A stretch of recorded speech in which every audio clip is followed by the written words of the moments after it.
Hi అండి, నమస్తే. నేను మీ జ్యోతిర్మయి. వెల్కమ్ టు కిరణ్ జో కిచెన్. ఈవేళ స్పెషల్ కలిమిందల వంకాయ కూర. దీన్ని స్క్విడ్ ఫిష్ అని కూడా అంటారు. కలిమిందలను కొన్ని ప్రాంతాల్లో కోమటి సంచులని కూడా అంటారు. వీటి టేస్ట్ చాలా బాగుంటుంది.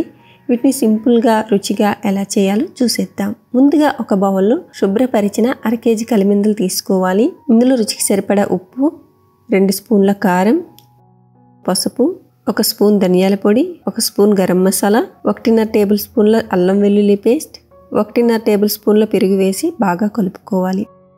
ఇందులో ఇంకొక స్పూన్ కారం, మరో స్పూన్ ధనియాల పొడి కూడా వేసి కలుపుకోవాలి. ఇలా మనం ముక్కలకు పట్టించి చేస్తే ఉప్పు కారం కాస్త ఎక్కువ పడతాయి.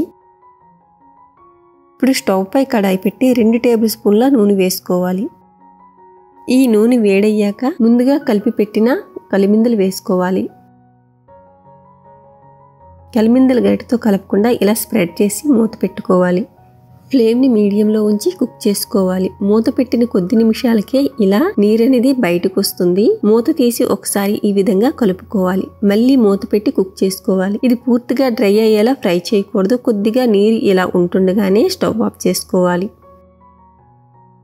మరోవైపు కడాయి పెట్టి 2 నుండి 3 టేబుల్ స్పూన్ల నూనె వేసుకోవాలి. నూనె వేడయ్యాక 1 స్పూన్ జీలకర్ర వేగాక ఒక పెద్ద ఉల్లిపాయను తరిగి వేసుకోవాలి. ఇందులో నిలువుగా కట్ చేసిన 3 పచ్చిమిరపకాయలు, తెల్ల వంకాయలు చిన్నవే అయితే 5 తీసుకోవాలి. ఈ విధంగా ఒక కాయను 4 ముక్కలుగా కట్ చేసి వేసుకోవాలి. పెద్దవి అయితే 2 సరిపోతాయి. ఒక పెద్ద టొమాటోను ఈ విధంగా కట్ చేసి వేసుకోవాలి. వీటన్నింటినీ ఈ విధంగా కలుపుకోవాలి.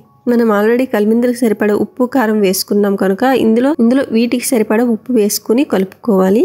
వీటన్నింటిని ఈ విధంగా బాగా కలుపుకొని మూత పెట్టి మీడియం ఫ్లేమ్ లో కుక్ చేసుకోవాలి. 2 నిమిషాలకు ఒకసారి మూత తీసి కలుపుతూ ఉండాలి. మూతకి ఆవిరి పడుతుంది కదా, ఆ ఆవిరి నీటితో ఇవి చక్కగా కుక్ అయిపోతాయి. నాన్ స్టిక్ వాడుతున్నట్లయితే మీరు మీడియం ఫ్లేమ్ లోనే కుక్ చేసుకోవాలి. అల్యూమినియం పాత్రలు కానీ ఐరన్ పాత్రలు కానీ యూజ్ చేసే వాళ్ళు సిమ్ లో పెట్టుకొని కుక్ చేసుకోవాలి. ఈ టొమాటోలు వంకాయలు చక్కగా ఉడికిపోయాయి. వంకాయలు కుక్ అయిన తర్వాత మనం ముందుగా రెడీ చేసి ఉంచుకున్న ఈ కలిమిందల్ని ఇందులో వేసుకోవాలి.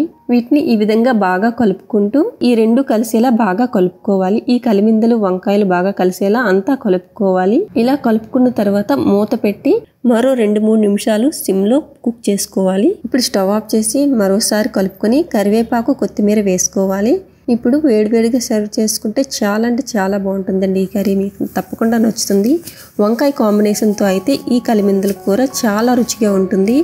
నా వీడియోస్ మీకు నచ్చినట్లయితే లైక్ చేయండి, షేర్ చేయండి. మరిన్ని మంచి వీడియోస్ కోసం మన ఛానల్ని సబ్స్క్రైబ్ చేయండి. Thank you for watching.